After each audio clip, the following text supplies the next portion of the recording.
Art isn't just about beauty, it's about making the invisible visible. My name is Noah Reyes-Chin, and this is the story of how my trash obsession sparked a global environmental movement. But to understand how we got here, we need to start in a garage in Los Angeles, where a young artist saw beauty in what others threw away. Growing up in a family of academics, I was always the outsider. My mother was an environmental policy professor at UCLA, my father a renowned economist, and my older sister Elena was making waves in climate science research. Then there was me, spending weekends dumpster diving for materials to create massive installations about consumption and waste. Me Joe, my mother would sigh, watching me sort through my latest haul of discarded plastics and electronics. You could be working on environmental policy instead of playing with garbage. What they didn't understand was that I wasn't just making art, I was making statements. Every installation was a data visualization, every sculpture a commentary on what would later become the foundation of the waste art movement. The tension peaked during a family dinner party, while everyone discussed climate change policies and economic solutions. I was sketching ideas for a chandelier made from ocean plastic. Art won't save the environment, my father declared. You're wasting your talent on trash. I looked up from my sketch and replied, Dad, sometimes people need to see the truth, not just read about it in reports. At CalArts, I finally found my artistic community. My professors saw something unique in my approach to environmental art, while others created traditional pieces about nature. I was transforming waste itself into powerful statements about human impact on the planet. The breakthrough came during my final year. I had been creating increasingly large installations, but I realized we were thinking about environmental art too conventionally. We weren't just dealing with aesthetics, we were dealing with the potential to change human behavior through visceral experience. Late one night, surrounded by sorted plastic waste in my studio, I had my epiphany. Traditional environmental education relied on facts and figures, but what if we could make people feel the reality of our waste crisis? I developed a revolutionary approach that combined data visualization with immersive art installations. My pieces, which I called datascapes, transformed environmental statistics into physical experiences that people could walk through and interact with. My thesis exhibition caught the attention of Maria Santos, a curator at the Museum of Contemporary Art. She offered me a chance to create a major installation about plastic pollution. My family's reaction was predictable. Gallery installation? My sister scoffed. I just published a groundbreaking paper on climate modeling.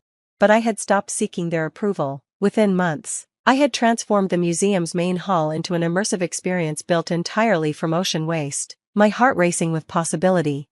The initial response exceeded everyone's expectations. The installation, titled 1 Week's Worth, used exactly 1 week's worth of plastic waste from Los Angeles to create a tsunami-like wave that visitors had to walk under. But what really set it apart was the integration of real-time data. The wave would grow and shift based on current consumption patterns in the city. Maria was ecstatic. Noah, this isn't just art, it's a wake-up call. Word spread quickly in both the art and environmental communities. Museums began requesting exhibitions, and environmental organizations wanted to collaborate. But it wasn't until the global waste crisis of 2024 that our work caught international attention.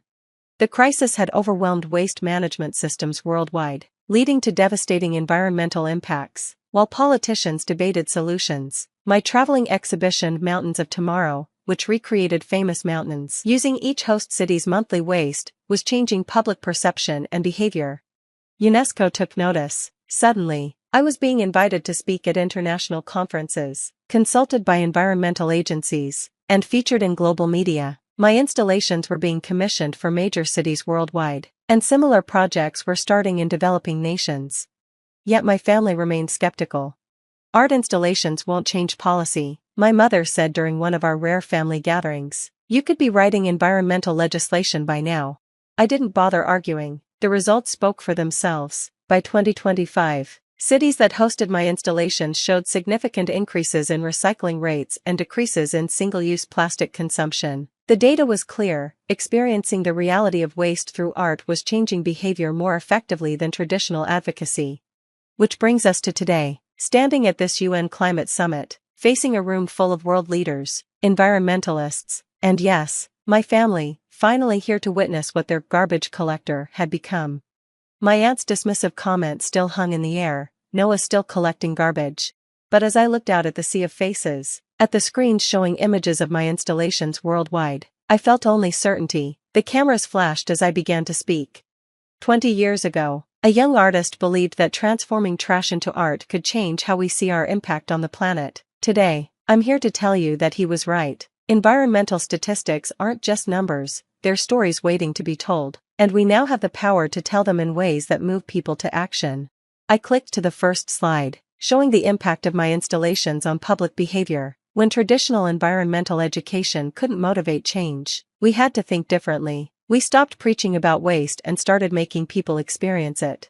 For the next hour, I explained the philosophy behind my work, the combination of data and emotion, the way we transformed statistics into physical experiences, how we made environmental impact tangible and personal, but more importantly, I shared our vision. We can change human behavior, I declared, not through lectures or reports, but by making people feel the weight of their choices. The solution wasn't in more facts and figures, it was in making the abstract concrete, the invisible visible. The presentation ended with footage of my latest installation, Inheritance, a series of children's bedrooms filled entirely with the amount of waste each child would be responsible for in their lifetime. The impact was profound. Later, at the reception, my family approached. My mother's eyes were wet with tears. "Noah," she said softly, "we were wrong, so wrong." My father, ever the economist, had questions about the behavioral impact data. Even Elena, the climate scientist, was particularly interested in collaborating on data visualization projects. "You really did change environmental policy," she admitted, hugging me tightly, with trash, of all things. But the most meaningful moment came when a young artist approached me, carrying a portfolio of sketches. "Mr. Reyesjan," she said earnestly, "I want to follow your path. Everyone says art can't change policy, but..." I smiled, remembering my own journey. "Let me tell you a secret," I said. "Every revolution begins with someone seeing things differently. Never let anyone tell you your medium isn't powerful enough or your approach isn't serious enough." That evening, I stood on my hotel balcony, watching the city lights. My phone was buzzing with messages, congratulations, collaboration requests, interview invitations, but my thoughts were in that long-ago garage, where a young artist believed in the power of transforming trash into truth. The next morning, I was back at our latest installation site, because while awards and recognition are nice, the real reward is watching awareness grow. Every changed mind, every reduced consumption pattern, every policy shift, these are the true measures of success. My team has grown now. Artists from around the world come to learn our methods, each bringing their own interpretations and innovations. We've expanded beyond waste, creating installations about climate change, biodiversity loss, and environmental justice. The work isn't always easy. We face challenges from skeptics, funding issues, and the sheer scale of environmental problems. But every time I see data showing behavior change in communities where our installations appear, I know we're on the right path. Last week, I received a package from my parents. Inside was my first sketchbook, filled with drawings of waste-based sculptures. They'd kept it all these years. Tucked inside was a note. "Dear Noah, we kept this to remind us of how wrong we were. Your garbage collection wasn't just art, it was activism. It was innovation. It was a new way of making people care about our planet. We're sorry we didn't see it sooner. You didn't just create art, you showed us a new way of changing minds. Love, Mom and Dad." I keep that sketchbook in our studio now, alongside our latest installation designs and impact data. It reminds me that great achievements often grow from rejected ideas, that change can come through unexpected channels, and that sometimes, the most powerful statements are made with the things people throw away. As I write this, I'm preparing for another installation. My hands will get dirty, my mind will race with new ideas, and somewhere, another person will see environmental truth in a new way. My aunt might still think I'm collecting garbage, but I know better. I'm changing consciousness, one installation at a time. And to that young artist in his garage, believing in the power of trash to tell truth, you were right all along. Keep collecting, keep creating, keep believing. The world needs your kind of vision. Today, when people ask me what I do, I don't say I'm an artist or an environmentalist or even an activist. I tell them I'm a truth translator. Because that's what my work is really about, taking cold statistics and turning them into emotional experiences that change how people see their relationship with the planet. Environmental awareness is growing, faster than anyone thought possible. Our installations have been featured in over 100 cities worldwide. The United Nations has incorporated art-based education into their environmental programs. And every day, more people are beginning to understand what that young artist in Los Angeles knew all along, that sometimes, the most powerful way to change policy is to change hearts first. My family now jokes that they should have helped me dumpster dive years ago. But this was never about creating traditional art. It was about proving that unconventional approaches, when driven by purpose, can transform how society addresses its biggest challenges. As I prepare for my next installation at the World Economic Forum, I think about all the other creative activists out there, the ones being told their methods are too unconventional, their approach too artistic. To them, I say, hold on to your vision. Nurture it like a precious material. Because you never know which unique perspective might grow into a solution that changes the world. The museums are filled with environmental truth, and somewhere in Los Angeles, in another garage studio, new visions are taking shape. My nephew has started creating his own waste-based sculptures, much to everyone's amusement. But this time, no one's calling it garbage. After all, they know better now. Sometimes, the biggest changes start with the things we throw away. And as for me?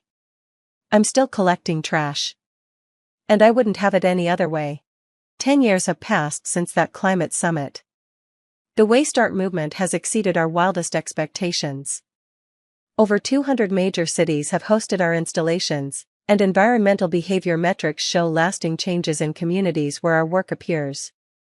Public engagement with environmental issues has transformed, and policymakers report more public support for environmental legislation than ever before. My old garage in Los Angeles has been preserved as an innovation center, where artists come to learn about environmental art and develop their own approaches to activism through creativity. My parents lead tours there now, proudly explaining how their son's garbage collection revolutionized environmental education. The young artist who approached me at the summit? She's now one of our most influential collaborators, creating powerful installations about environmental justice in underserved communities. When I see her working with young activists, that same look of determination in her eyes that I had at her age, I know our legacy is in good hands. Last month, I received the highest honor of my career, not another art award or UNESCO recognition, but a letter from a small coastal community. It contained a piece of weathered plastic and these words: Mr. Reyes-chan, you helped us see what we had been blind to, that our waste tells the story of our relationship with Earth. This was the last piece of plastic we collected from our beach cleanup, inspired by your installation. Keep it, and remember that your work has created waves of change across the world. That piece of plastic now sits in a special place in our studio, alongside my first sketchbook. It reminds me that every great achievement starts with a simple belief, that art can make the invisible visible and the ignored impossible to overlook. To anyone reading this who's being told their methods are too unconventional, their medium too humble, or their vision too radical, remember my story. Remember that change needs all kinds of voices, all kinds of visions, all kinds of truth-telling. And sometimes, just sometimes, collecting garbage can change the world.